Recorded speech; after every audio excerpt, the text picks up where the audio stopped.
자, 오늘 우리 계속 로마서 14장을 지금 몇 주째 계속 살펴보고 있는 중인데, 오늘 17절 말씀에 여러분 17절 말씀 한번 같이 다시 한번 읽어주세요. 시작. 하나님의 나라는 먹는 것과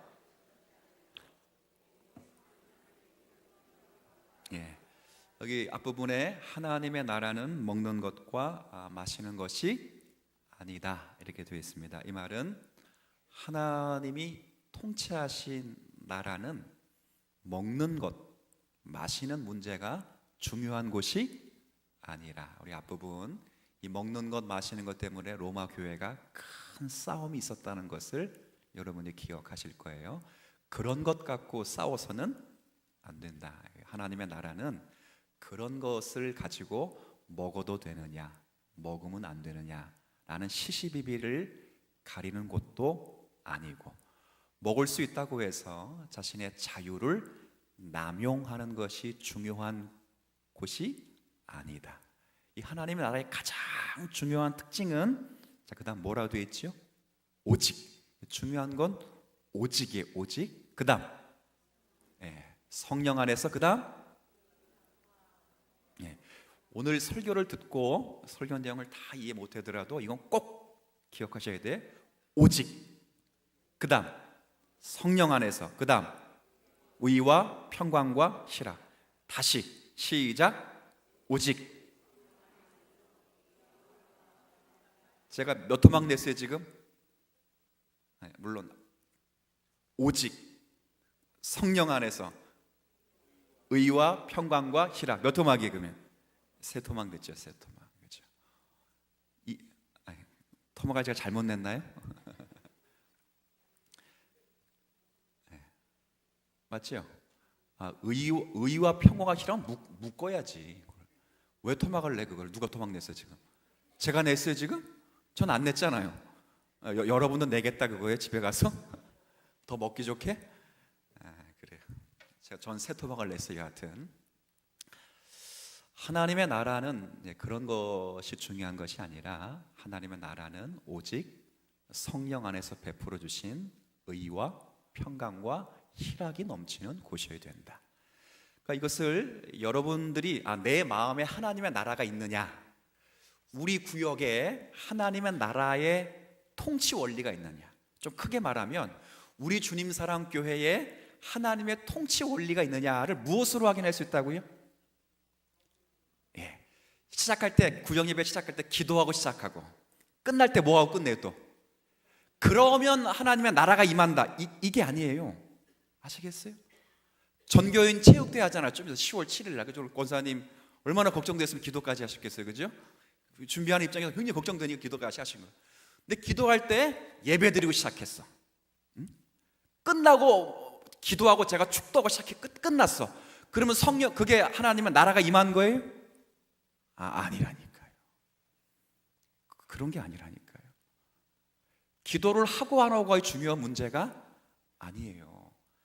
하나님의 나라의 가장 중요한 것은 의와 평강과 희락이 내 마음에 있느냐, 구역 가운데 있느냐, 전도회 가운데 있느냐, 교회 가운데 있느냐.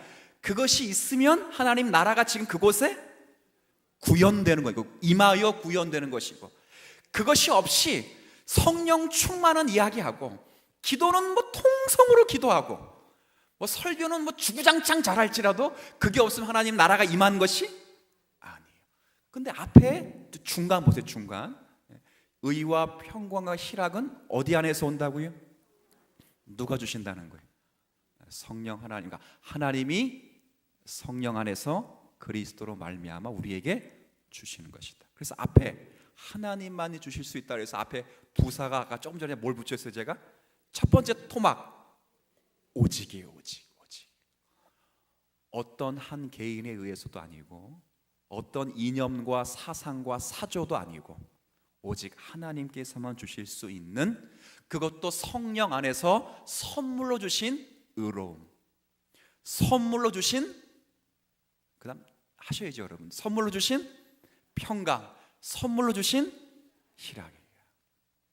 우리가 제가 지난번 이 설교 첫 번째 설교할 때는 여기서 의가 무엇인지 설명해서 여기에 의는 우리의 의로움이라는 이 표현이 의라는 것이 우리가 만든 그런 공로적 의가 아니라 하나님께서 그리스도로 말미암아 우리에게 선물로 주신 전가된 의라 이렇게 말씀을 드렸어요. 그 부분 지난번에 설교 드렸고 오늘은 평강과 희락에 대해서 조금 여러분에게 좀 말씀을 드리려고 해요. 이 내용을 좀 우리가 살펴보려면 먼저 전제해야 될 것은 이 평강과 희락이라고 하는 것은 의의 부산물처럼 따라오는 결과물이라는 것을 반드시 기억해야 돼. 그러니까 앞에 세 가지 중에 앞에 첫 번째가 뭐가 있었죠? 먼저 의. 그 다음이 뭐예요? 그 다음. 이게 거꾸로 되는 게 아니에요. 희락, 평강 다음에 의가 아니고 평강과 희락은 뭐가 먼저 충족돼야 돼? 의가 충족돼야 평강과 희락이 오는 거예요. 이건 로마서가 줄곧 이야기해 온 겁니다. 자, 로마서 5장을 좀 보시죠.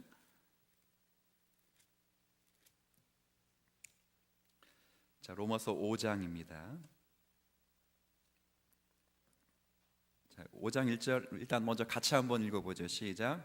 그러므로 우리가 믿음으로 의롭다 하심을 우리 주 예수 그리스도로 말미암아 하나님과 화평을 누리자. 여기 이제 그러므로라는 접속사가 쓰였다는 것은 앞의 내용을 근거로 해서 이제 결론을 내겠다 이런 의미예요. 그렇죠? 자, 앞의 내용은 뭐냐라고 할 때 우리가 무엇으로 의롭다함을 받았다고요? 이게 앞의 내용이에요.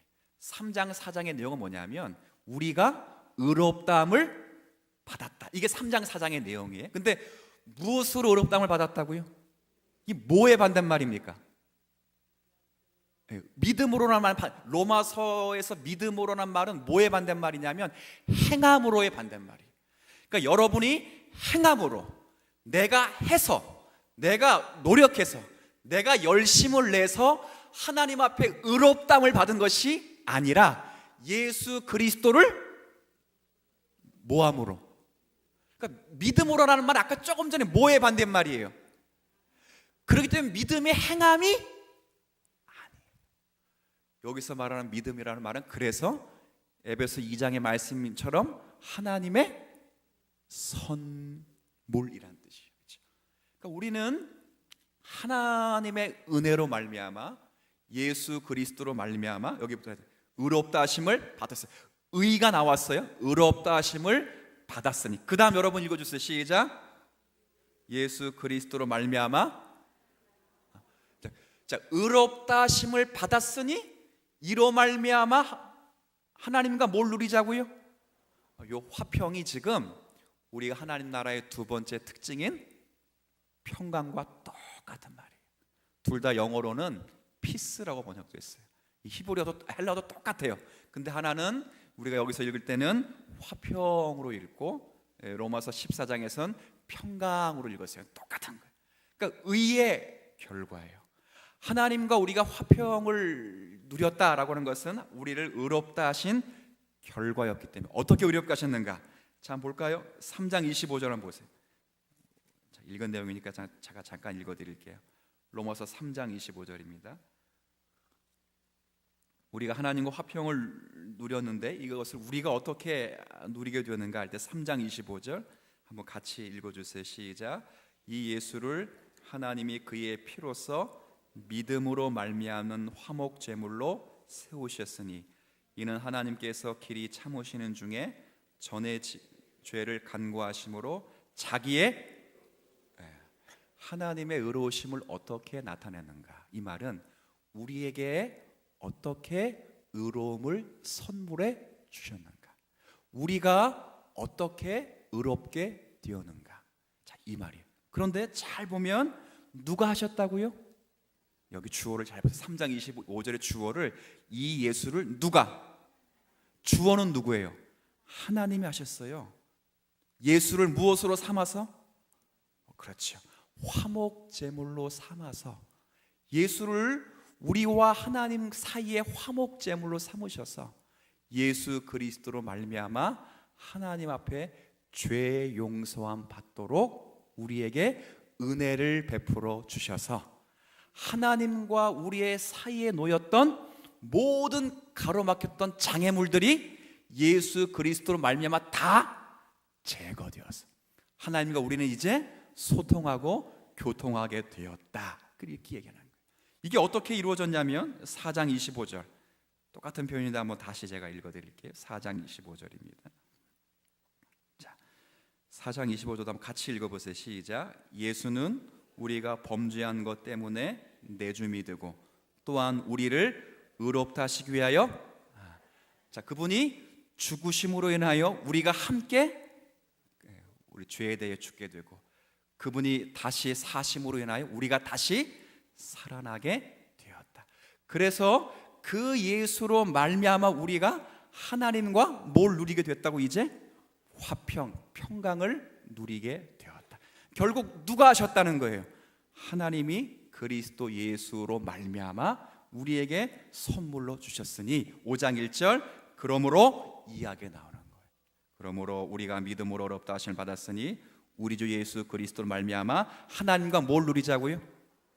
자, 물어봅니다. 이제 자, 그러면 이 화평이 깨질 수 있을까요? 없을까요? 혹시 있다는 사람? 없어요? 없다는 분 그러면 전부 그러면 그죠?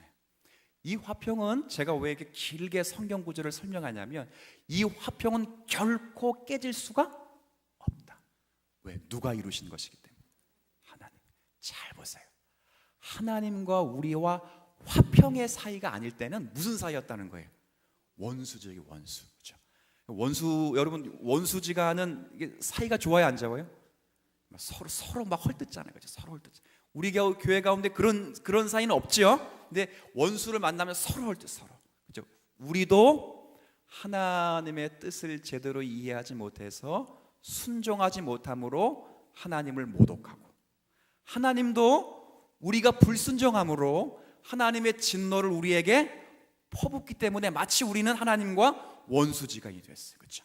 근데 사실은 가해자는 누구예요? 가해자. 피해자가 누구예요? 엄밀히 말하면 사실 우리가 나쁜 짓 한 거잖아요. 자, 그러면 잘 보세요. 가해자하고 피해자가 있으면 맞죠?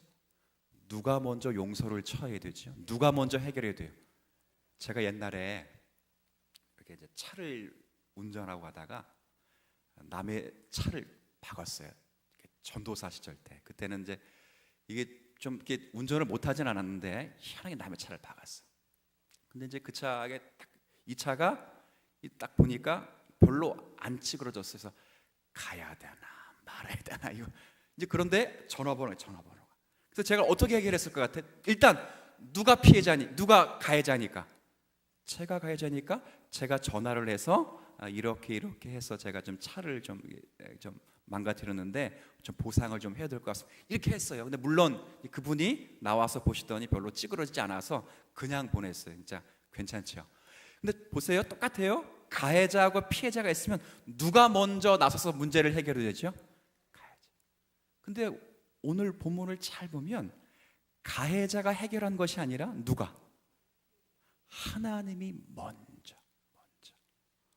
하나님께서 먼저 하셨는데 불구하고 가장 자신이 사랑하시는 독생성자 예수 그리스도를 우리에게 보내시고 우리를 위하여 화목 제물을 삼으시고 그가 죽으심으로 우리의 모든 참아왔던 모든 죄를 그에게 담당시키시고 그가 죄에서 다시 일어나심으로 살아나실 때 우리도 그리스도의 의와 함께 다시 살아나게 하셨기 때문에 예수 그리스도가 어제나 오늘이나 영원토록 동일하시면 예수 그리스도가 죽지 않는 한 하나님과 우리의 화평의 관계는 결코 깨질 수 없다.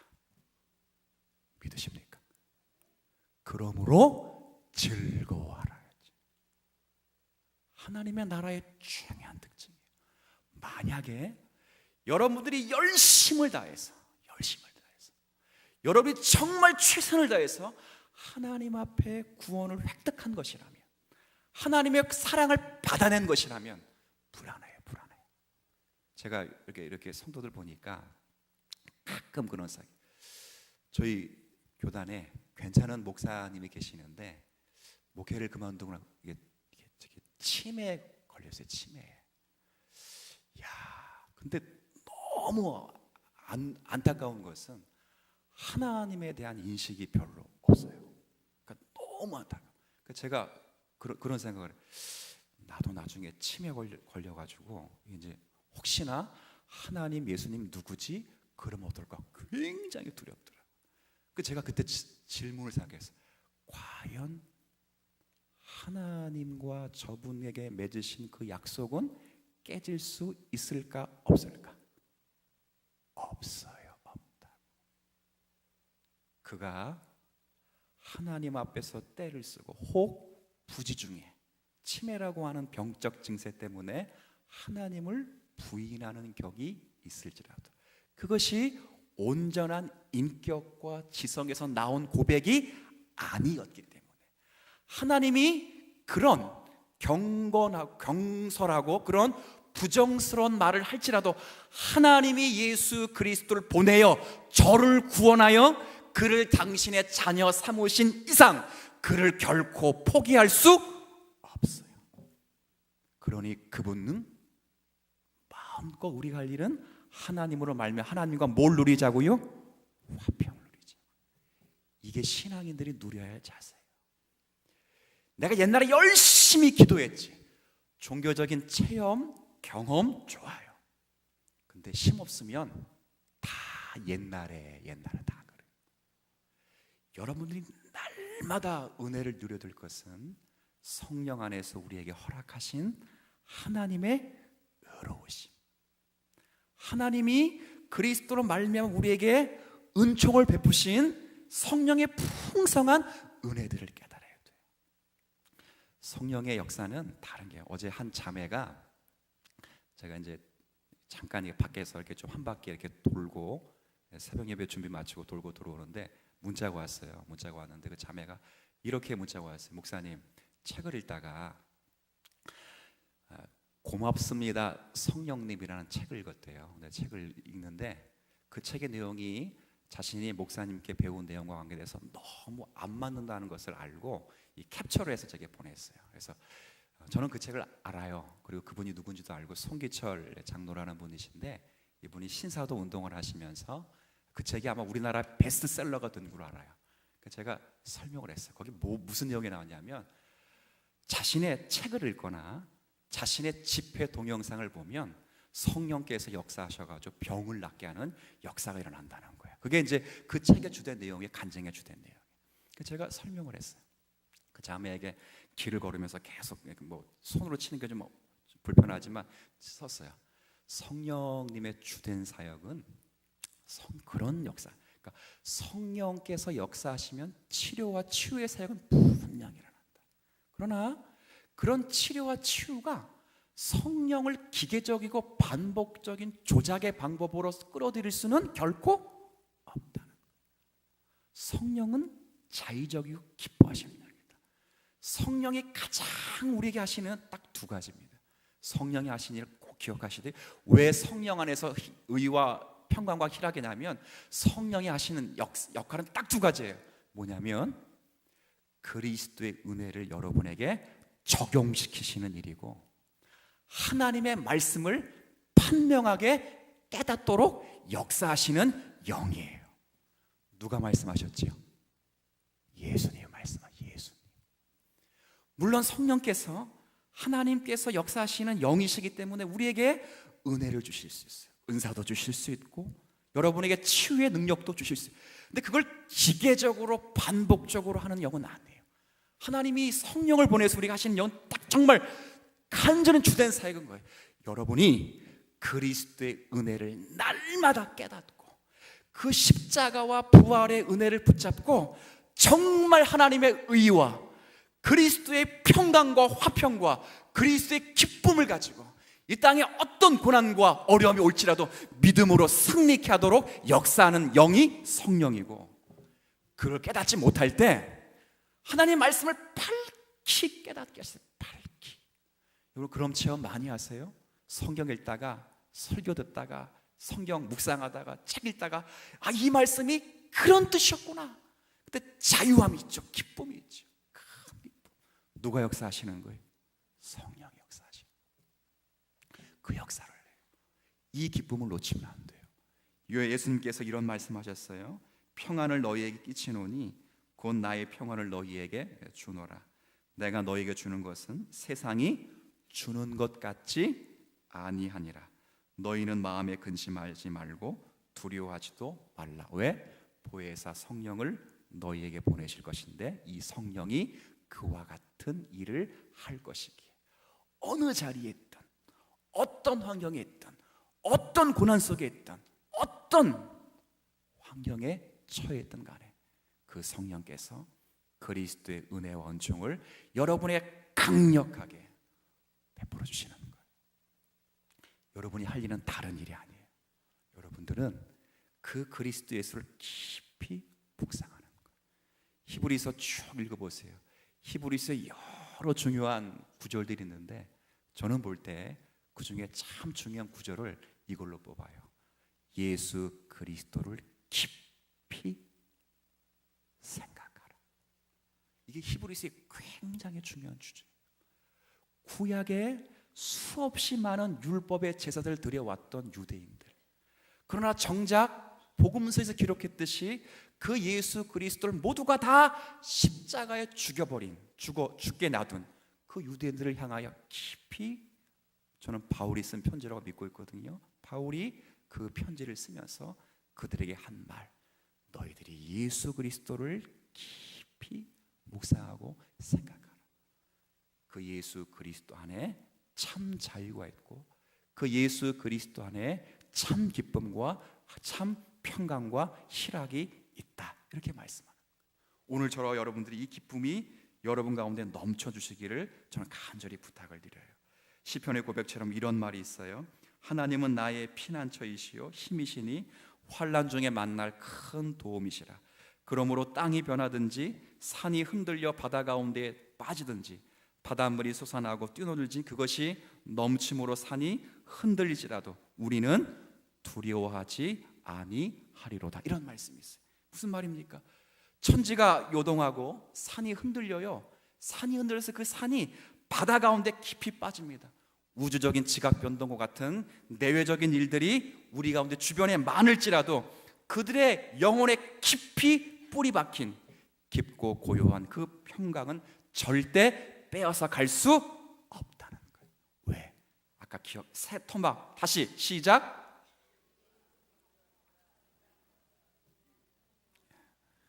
집에 가서 외우세요. 오직이요, 오직. 돈이 있어서 여러분에게 평강과 희락이 올 것 같아요? 여러분의 명예가 있다고 해서 희락과 평강이 올 것 같아요? 여러분의 자녀가 좀 잘 풀렸다고 해서 그렇게 될 것 같아요? 아니에요. 진짜 우리에게 평강과 희락과 의와 자유함을 주는 것은 예수 그리스도의 은혜밖에 없는 줄 믿습니다. 이걸 붙잡는 게 기독교예요. 기독교는 다른 거. 기독교가 기독이 뭐예요? 기독. 그리스도라고 하는 이 한자의 한자. 우리는 그래서 장로교를 앞에다가 대한 기독교를 안 부르고 뭐라 그러죠? 아예 그냥 대한 예수교 기독교. 다루는 게 똑같은 거예요. 기독은 예수를 한자로 표현한 것이고 기독을 한글로 순수하게 바꾸면 예수의 예수를 붙잡고 나아가는 게 기독교라고. 자, 그러면 이제 정리를 좀 할게요. 아까 하나님의 나라가 우리 가운데 있다라고 말할 때 오직 성령 안에 있는 무엇이 있다고 되어 있어요? 평강과 의와 평강과 희락의 모습이 있는가를 깊이 생각해야 돼요. 과연 이 모습이 내게 과연 있는가를 생각하셔야 되고, 이것이 없다면 누구를 깊이 묵상해야 되겠어요? 그렇죠. 여러분들이 다른 것 갖고 이게 오지 않아요. 정말 참된 기쁨과 참된 평강은 어떠한 고난 속에 올지라도 이 기쁨은 막을 수가 없어요. 여러분들이 혹시 책을 한번 읽어보세요. 나중에 철로 역정이라는 책을 읽으면 순례길을 떠나는 그 크리스찬이 십자가를 바라보고 십자가의 언덕에 올라갈 때 무거웠던 어깨에 무거웠던 그 무거운 짐이 툭 끊어져서 대굴대굴 밑으로 굴러가요. 그 굴러가는 짐이 나중에 그 무덤의 굴까지 탁 건너갔어요. 근데 어디서 풀렸냐면, 어디서 제가 풀렸다 그랬어요? 십자가 언덕에서 그 짐이 탁 풀렸다. 그러면 자기도 모르게 깊은 눈물이 두 뺨으로 흐르는 것도 모른 채 그 철로 역정에 보면 이런 고백이 있어요. 그러면서 기쁨의 마음으로 이와 같이 말을 합니다.